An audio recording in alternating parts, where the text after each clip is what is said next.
안녕하십니까. 암호화폐 정보를 전달해드리는 닥터 비트맨입니다. 평일의 마지막 금요일의 아침이 밝아왔습니다. 9월에 맞이하는 첫 번째 금요일인데 어떻게 편안한 밤 보내셨나요?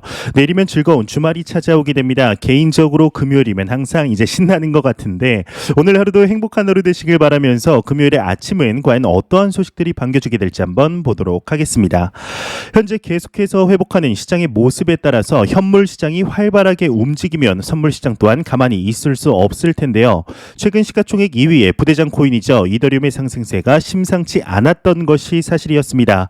이에 한 소식이 나왔는데 엄청난 규모의 선물 포지션이 청산이 되었다고 합니다. 과연 어떠한 내용인지 같이 한번 보도록 하겠습니다. 지난 24시간 동안 5.78억 달러 규모의 암호화폐 선물 포지션이 청산이 되었다고 합니다. 이 중에 이더리움이 최대이다 이렇게 헤드라인이 장식이 되어 있습니다. 비트코인 데이터에 따르면 지난 24시간 주요 거래소에서 5.78억 달러 규모의 암호화폐 선물 포지션이 강제 청산이 되었다고 합니다.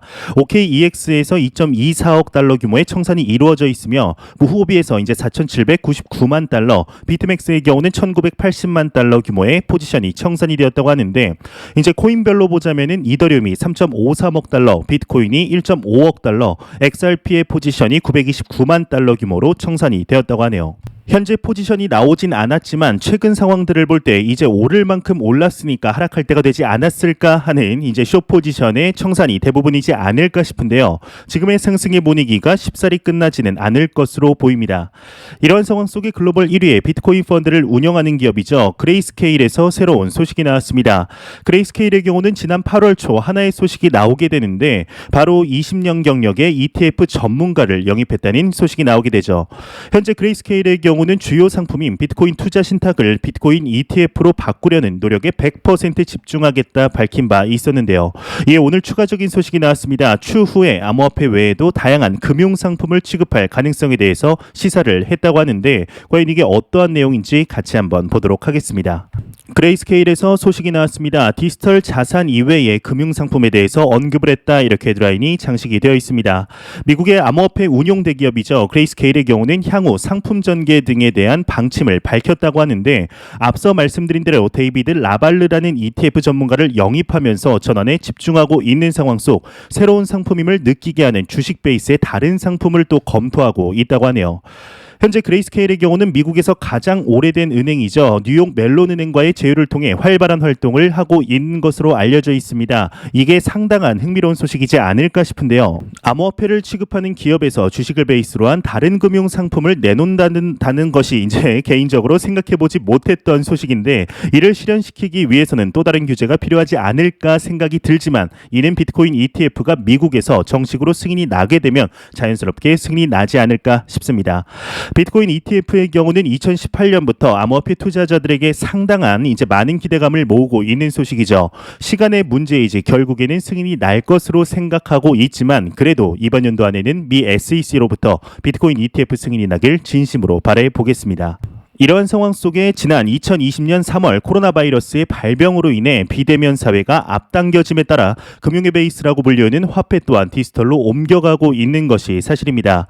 이런 상황은 금융계의 이제 산업혁명이라고 볼 정도로 사회 전반에 엄청난 영향력을 미칠 것으로 예상되는 가운데 최근 가파른 상승세를 보여주는 코인이죠. 이더리움의 창시자인 비탈릭 부테린이 이에 관해 이야기를 하였습니다.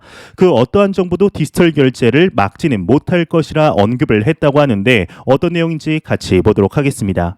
비탈릭 부테린이 이야기를 했습니다. 어떤 정부도 민간 디지털 결제를 막지는 못할 것이다 이렇게 헤드라인이 장식이 되어 있습니다. 이더리움의 창시자이죠. 비탈릭 부테린의 경우는 트위터를 통해서 민간 디지털 결제를 수용하는 정부가 있을 것 같으냐라는 질문에 대해 어떤 정부도 토렌트 네트워크를 법적으로 받아들이지 않았다. 그럼에도 불구하고 토렌트는 성장하고 있다. 이는 토렌트의 불법적인 부분이 크지 않기 때문이다. 이에 각국 정부 입장에서 이를 막기 위한 노력을 기울이지 않고 있으며 이는 디지털 결제 분야도 같은 결과가 나올 것으로 생각한다 답을 했다고 합니다. 이제 여기서 말하는 토렌트라는 것이 사람들 간의 P2P 파일을 공유하는 사이트를 이야기하게 됩니다. 이제 우리나라로 치면 지금도 뭐 있는지는 모르겠는데 푸르나 정도로 보시면 좋을 것 같은데요.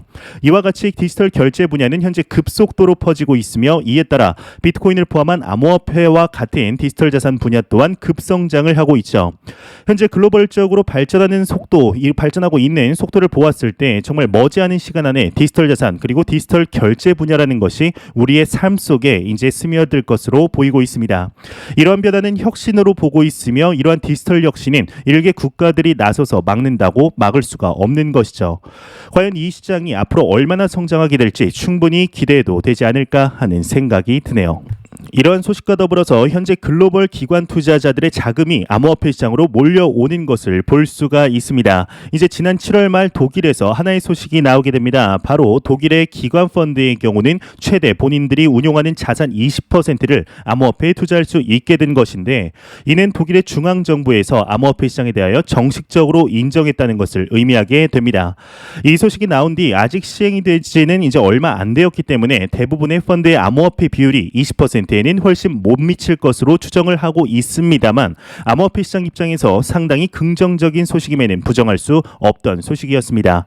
이에 오늘 하나의 소식이 나왔는데 독일의 암호화폐 기업에서 소식이 나왔습니다. 이 법의 발효 덕분일까요? 암호화폐 보유량이 급증했다고 하는데요. 어떤 내용인지 같이 보도록 하겠습니다. 독일의 비트코인 그룹 자회사에서 소식이 나왔습니다. 2,514억 원 상당의 암호화폐를 보유하고 있다, 이렇게 헤드라인이 장식이 되었습니다. 독일 매체에 따르면 현지 암호화폐 거래소인 비트코인 그룹의 금융 자회사 푸트론뱅크의 경우는 보유한 암호화폐 규모가 1억 8,280만 유로로 하나 약 2,514억 원대로 이제 2월 대비 1,200만 유로가 증가를 했다고 합니다. 앞서 지난 6월에 비트코인 그룹은 지난해 세전 이자 지급 전 순이익이 1,500만 유로로 전년 대비 138% 급증했다 공시한 바 있다고 하네요. 사실상 이제 현재 이러한 현상은 이제 독일뿐 아니라 암호화폐 시장의 확장에 따라 글로벌적으로 나타나는 현상입니다. 이는 나스닥 등 상장된 암호화폐 기업 또한 계속해서 주가가 오르고 있다고 하는데 무려 연초 대비 4배가 증가했다고 하는데요. 이에 관한 소식도 한번 준비해봤습니다. 내용 같이 한번 보도록 하겠습니다.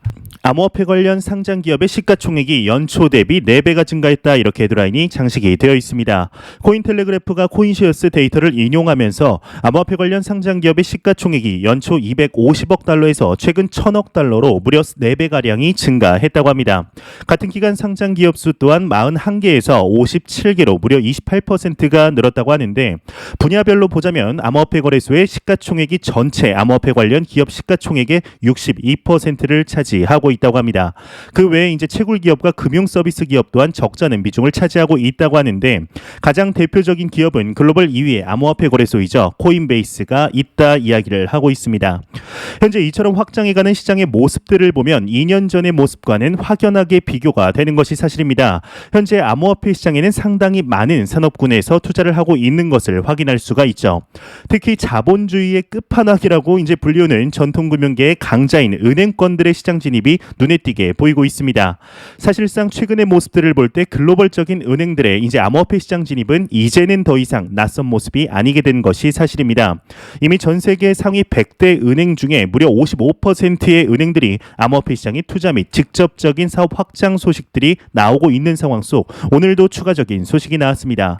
개인적으로는 암호화폐 시장에서 이 국가는 처음 보는 것 같은데 바로 콜롬비아의 이제 메이저 은행에서 소식이 나왔다고 합니다. 개인적으로 이제 콜롬비아 하면 원두밖에 떠오르지 않는데 콜롬비아의 메이저 은행에서 소식이 나왔다고 합니다. 5천 명의 고객들을 대상으로 암호화폐 결제 및 거래에 대하여 시범 서비스를 실시한다고 하는데요. 과연 이게 어떤 내용인지 같이 한번 보도록 하겠습니다. 콜롬비아의 메이저 은행에서 소식이 나왔습니다. 5천 명 고객 대상으로 암호화폐 결제 및 거래 시범 사업을 할 예정이다, 이렇게 헤드라인이 장식이 되어 있습니다. 크립토 뉴스에 따르면 콜롬비아의 메이저 상업은행 방코데 보고타의 경우는 5천 명의 고객을 상대로 암호화폐 결제 및 거래 시범 서비스를 실시한다고 합니다. 고객은 암호화폐 거래소인 비트소와 이제 부다에서 거래되는 암호화폐를 이용해 실시간 결제가 가능하다고 하는데, 이뿐 아니라 이제 은행, 카드 및 앱을 통해 법정화폐인 페소로 암호화폐를 매매할 수 있도록 지원한다고 하는데요. 이 콜롬비아의 은행뿐 아니라 이제 또 다른 다국적 은행이죠. BBVA 스위스 은행에서 새로운 소식이 나왔습니다. 은행에서 이러한 소식이 나온 것은 정말 처음인 것 같은데 100% 디지털 자산에만 투자하는 계좌를 출시했다고 합니다. 이미 출시를 했다고 하는데요. 과연 어떤 내용인지 같이 보도록 하겠습니다. BBVA 스위스에서 소식이 나왔습니다. 100% 디지털 자산 투자 계좌를 출시했다. 암호화폐도 포함이 된다. 이렇게 헤드라인이 장식이 되어 있습니다. 스페인에 본사를 둔 다국적 은행 BBVA의 경우는 공식 홈페이지를 통해서 BBVA 스위스가 100% 디지털 자산 투자 계좌인 뉴젠을 출시했다. 이렇게 밝혔다고 합니다. 해당 계좌는 암호화폐 월렛을 지원하며 이를 통하여 크립토 자산에 투자를 할 수 있다고 하는데요. 또한 추가적으로 우리나라에서 이제 돈나무 누나라고 불리우는 캐시우드 등의 유명 투자자의 포트폴리오를 추종할 수도 있다고 합니다. 현재 이러한 은행들의 암호화폐 서비스에 관한 소식은 먼 나라 이야기들이 아닙니다. 현재 우리나라의 주요 은행들인 이제 농협과 신한은행, 하나은행, 우리은행, 국민은행 등등 수많은 은행들이 암호화폐 사업에 뛰어들고 있는 상황입니다. 이러한 은행들이 왜 사업에 뛰어들고 있을까요? 이제 머지않은 미래에 각국 중앙은행에서는 중앙은행 발행 디지털 화폐이죠. CBDC가 발행이 될 것입니다. 이 CBDC의 탄생은 기존에는 없던 화폐 시스템을 탄생시키는 것인데 이 CBDC가 발행이 되게 되면 이미 카카오뱅크와 토스 등 오프라인 은행들이 온라인 은행들에게 점유율을 빼앗기고 있는 상황 속 시중 은행들의 입지가 더욱 좁아질 것이라는 것은 너무나 예견된 현실입니다. 다가올 미래라는 것이죠. 이러한 상황 속에서 은행들 또한 손 놓고 있을 수만은 없을 텐데요. 이에 현재 제도권 안으로 들어가려는 암호화폐 시장을 새로운 미래의 먹거리로 타겟을 잡았다고 볼 수 있겠습니다. 또한 수요도 많은 상태이죠. 이렇게 된다면 기존의 암호화폐 거래소와 은행들 간의 투자자들의 유치전이 본격화될 것이며 이러한 경쟁은 투자자들에게 더욱더 나은 서비스로 돌아갈 것으로 예상이 되고 있습니다. 현재 은행들의 금리와 디파이 시스템 그리고 스테이킹 서비스의 이유를 보았을 때 현재 시중 은행들이 상대가 안 되는 것이 사실이죠. 암호화폐 시장이 제도권 안으로 안착을 한 후에 도박이라는 인식이 사라지게 되면 시중 은행들의 경쟁력은 미리 준비하지 않는 이상 이리 쳐이고 저리 치이게 되는 것이 사실입니다. 현재 이를 알고 있는 수많은 국가들에서는 암호화폐 거래소에 은행 라이선스를 부여하고 있으며 미국의 은행협회의 경우는 암호화폐 기업들과 손을 잡으라고 공식적으로 권고하고 있는 상황입니다. 현재 이러한 움직임들이 여러분들과 저와 같이 암호화폐 시장에 투자를 하며 계속해서 정보를 얻는 입장에서는 당연하다고 생각될 수 있으나 대한민국 국민의 90% 이상은 아직도 이 시장을 도박, 투기로 보고 있는 것이 현실입니다. 이러한 상황이 현재 투자를 하고 있는 우리들 입장에서는 상당한 기회로 작용한다고 생각을 하는데요. 정말 길게도 아닌 1년 뒤 이 시장이 얼마나 성장해 있을지, 시장의 성장에 따라 여러분들의 자산이 얼마나 성장해 있을지 충분히 기대해도 좋지 않을까 생각이 듭니다. 이러한 상황 속 현재 암호화폐 시장의 제도권 안으로 들어가려는 노력들이 계속됨에 따라 금융의 중심이죠. 미국에서 많은 소식들이 나오고 있습니다. 현재 미국의 도시 뉴욕에서는 뉴욕시의 시장을 뽑는 선거운동이 한창 진행 중에 있는데 시장 출마 후보자 중 한 명이 파격적인 발언을 하여 화제가 되고 있습니다. 이제 뉴욕을 미국에서 가장 암호화폐 시장에 친화적인 도시로 만들겠다 언급을 했다고 하는데 현재 제가 알고 있는 한 미국에서 가장 친화적인 미국의 도시는 와이오밍주 로 알고 있습니다. 과연 어떠한 내용인지 같이 한번 보도록 하겠습니다. 미 뉴욕시장 출마 후보자가 이야기를 했다고 합니다. 뉴욕을 전국에서 가장 암호화폐 친화적인 도시로 만들겠다 이렇게 헤드라인이 멋지게 장식이 되어 있습니다. 뉴욕시장에 출마하는 공화당 소속 커티스 슬리의 경우는 선거운동의 목표 중 하나가 바로 암호화폐에 집중하는 것이라고 말했다고 하는데 커티스 슬리의 경우는 트위터를 통해 암호화폐 ATM을 더욱 많이 설치하고 기업의 암호화폐 수용을 유도해서 뉴욕의 이제 금융 포괄성을 높이는 데 주력하겠다라고 밝혔다고 합니다. 이제 이 커티스 슬리는 오는 11월 민주당 에릭 아담스 후보와 이제 대결할 예정이라고 하는데요. 이 대결하는 아담스 또한 암호화폐에 긍정적인 입장을 취하고 있다고 합니다. 이제 뉴욕을 비트코인 센터로 만들겠다는 아담스의 경우는 지난 7월에 민주당 예비 선거에서 전 대선 후보이자 암호화폐 옹호론자인 이제 앤드류 양 후보를 상대로 승리했는데요. 여기 나온 앤드류 양의 경우도 이제 도시를 비트코인과 다른 암호화폐의 허브로 만들고 싶다 주장한 바가 있었죠. 이 외 내용은 그리 중요하지 않아서 이제 넘어가도록 하겠습니다. 현재 미국의 전반적인 기조를 볼 때 비트코인을 포함한 암호화폐 시장에 대하여 상당히 긍정적인 입장을 취하는 것을 확인할 수가 있습니다. 이번 연도 지난 2월만 해도 미국의 재무장관의 경우는 비트코인을 사회 악으로 몰았던 때와 비교했을 때 상당한 변화가 있었던 것이 사실인데요. 글로벌적으로 이 시장에 대한 인식의 변화가 이루어지고 있는 현 상황을 우리는 두 눈으로서 목격을 하며 시장의 중심에서 투자를 진행 중에 있습니다. 이는 상당한 기회의 장이라는 것을 잊지 마시고 시장의 가격이 아닌 성장 잠재력에 포커싱을 맞춰 공부하시길 진심으로 바라보겠습니다. 매일같이 나오는 리플 XRP에 관한 소식이 오늘도 또 하나 나왔습니다. 현재 리플사의 경우는 미 SEC와의 소송으로 바쁜 나날을 보내던 와중에 오랜만에 긍정적인 소식이 나온 것 같은데 XRP의 경우는 상당히 많은 덤핑 원인이 있습니다. 이 중 가장 유명한 것이 바로 리플의 전 CTO이죠. 제드 맥케일럽이 계속해서 XRP를 판매하는 데 있지 않을까 싶은데요. 이제는 이 덤핑 또한 완전하게 해소할 날이 머지않아 보입니다. 어떠한 소식인지 같이 한번 보도록 하겠습니다.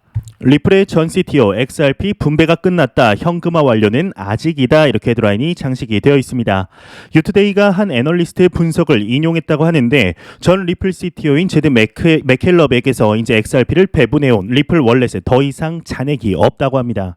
해당 월렛의 1년 전 잔액은 40억 XRP였다고 하는데 단 제드 맥켈럽의 라코스탠드 월렛 잔액의 경우는 7.99억 XRP로 현금화는 아직 완료되지 않았다는 설명이라고 합니다. 지난 2013년 리플사를 떠난 제드 맥켈럽의 경우는 90억 개의 XRP를 나누어 받기로 했으며 XRP 커뮤니티는 앞서 올해 9월까지 제드 맥켈럽의 XRP 현금화가 완료될 것으로 전망한 바 있었다고 하네요. 현재 XRP가 이제 오를만 하면 계속해서 던지며 수많은 XRP 투자자들에게 많은 미움을 샀던 제드 맥켈럽의 악재가 드디어 해소될 날이 머지 않은 것 같습니다. XRP의 소식을 전하던 와중에 이제 배달한 음식이 도착을 했는데 꼭 오를만 하면 악재가 하나씩 터지는 게르게 코인 XRP 이제 미 SEC와의 소송 한 개만 남았습니다. 이번 연도가 가기 전에 마무리되길 진심으로 바라보겠습니다. 보겠습니다.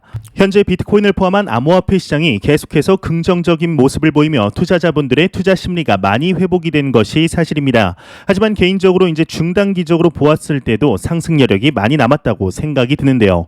일단 제가 가장 신뢰하는 지표인 인간 지표를 보았을 때 아직까지 주변에서 암호화폐 시장에 관하여 그 어떠한 전화도 오지 않았을 뿐 아니라 이제 주변 식당이나 술집에 갔을 때도 암호화폐 시장에 관한 이야기들은 들리지 않고 있습니다. 이제 이게 약간 우스운 이야기일 수 있으나 잘 생각해 보시면 주변에서 아직 암호화폐 시장에 대해서 크게 관심 없는 것을 확인할 수가 있을 것입니다. 이제 김치 프리미엄도 거의 붙지 않은 상황이죠. 아직까지도 지난 5월 암호화폐 시장의 반토막 이후 빠져나갔던 자금들이 돌아오지 않는 것을 확인할 수가 있는데 수많은 매스미디어에서 비트코인에 대해서 언급할 때는 7만 달러는 넘어야 슬슬 이야기들이 나오지 않을까 싶습니다. 과연 지금의 상승세가 이어져 전 고점을 넘어 새로운 고점에 도달할 수 있게 될지 한번 기대해 보도록 하겠습니다. 제가 준비한 소식은 여기까지입니다. 영상이 도움이 되셨다면 구독과 좋아요 그리고 광고 한 편만 처음부터 끝까지 시청해 주시기 바랍니다. 이 채널은 오직 광고 수익으로 운영이 되게 됩니다.